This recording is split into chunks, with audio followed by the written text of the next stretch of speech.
Hello, this is Daniel with Dawson Jones, and today we're going to be looking at the single Salesman rack. It's very easy to fold and transport. All you have to do is take out the top here, take it on the other side, put that down. You can fold it in,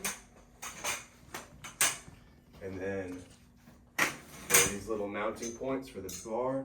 You can pick up the whole thing, transport it like that. I'll show you all how easy it is to reassemble the rack.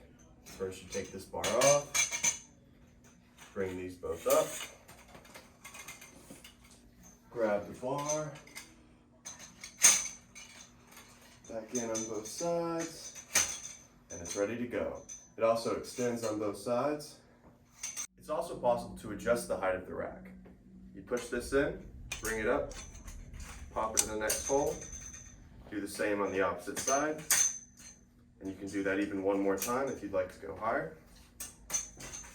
And it's the same process to go back down, push it in, bring it down till it pops in. Do the same on the opposite side. There you have it, the single Salesman rack.